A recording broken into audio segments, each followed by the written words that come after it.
Okay, you have to bear with me because I really just want to talk about who I love, and who I love is Augustus. I'm Megan, you've already heard about me, and that's, that's my blog. Please follow me. And I'm just about on Monday to start a new school. So when it came to choosing a topic, I really struggled. And it was the love of my life, who you see here on the left, his name's Daryl, who said, why don't you talk about Augustus, because you love him. And I thought, what an understanding man, he gets me.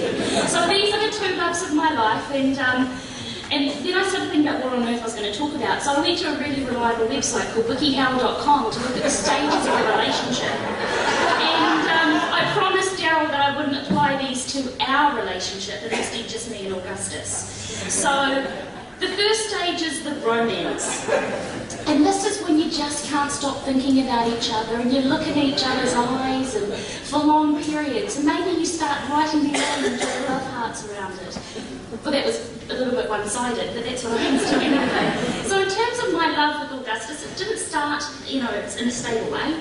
Instead, I came to Northcote College in 2002 and thought I'd teach Alexander or Socrates, because that's who I loved. And I got there and there was no money, and there were no textbooks, but if for anything really except for Augustus, so we were stuck together. And then I fell in love. And these are the reasons I fall in love with him. He's one of those amazing people, a Roman emperor who managed to live till he was old and then died as an old man, and that is a bit of an achievement in itself. So we went through that stage, and then the next stage of a relationship is figuring out how much you can tolerate that person. Can you deal with their quirks? My quirks, obviously, he has no say, but so we go through this power struggle, and we try to figure out what we'll tolerate. And many of you will know that Augustus is a deeply flawed character. And so these are some of the kind of dichotomies, but of course that was being a bit binary about it. And students really struggle with this. We've got moral Augustus, who had this hobby of deflowering virgins, sometimes, according to some sources, provided to him by his wife. So then we've got to figure out how much we're willing to make the commitment. And once I decided I loved him enough, I just couldn't imagine life without him. So we go into our stability phase. We're calm, we're contented, and we're reflective. And isn't that a key teaching word? So when it comes to reflecting on Augustus, of course I'm thinking about Augustus in the NZC, and I really just think he fits. So thank you for the writers of that, because you've made my ability to sell him as an important person really easy. He works brilliantly. I think he works best, not only because he's always been there, but he actually works best at level 3. This is one of the many standards that he can work for, but, and I'm going to be controversial, you'll be hard-pressed to find a more significant figure in the ancient world. And of course there's that old thing that not many of us are talking about this weekend, but scholarship. And not only does he work for the context, the topics in Section A with those 3 in mind, but he really works for Section B. So those of you who are feeling iffy, go find an Augustus book and a real friend. Then what you've got to do in the next phase of your relationship is you commit.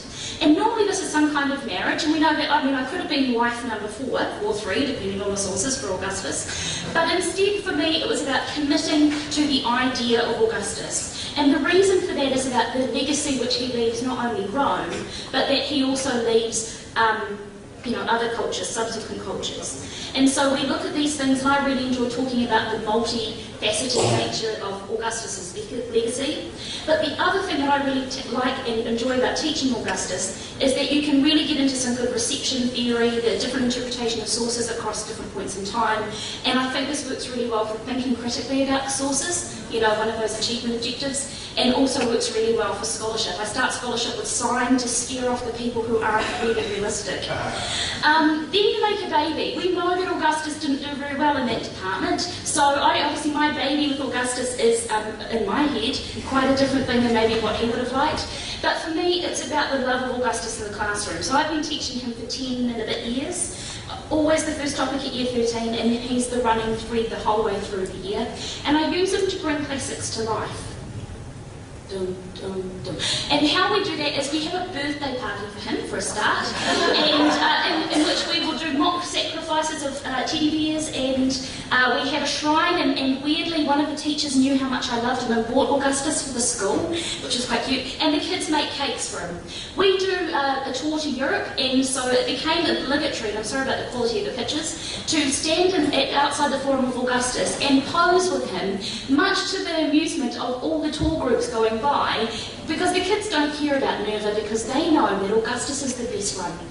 I apologise for was really hot. It was in Munich, and I just wanted to leave you with the fact that he will always have a piece of my heart, and I hope that he will somehow have a piece of yours as well. Thank you.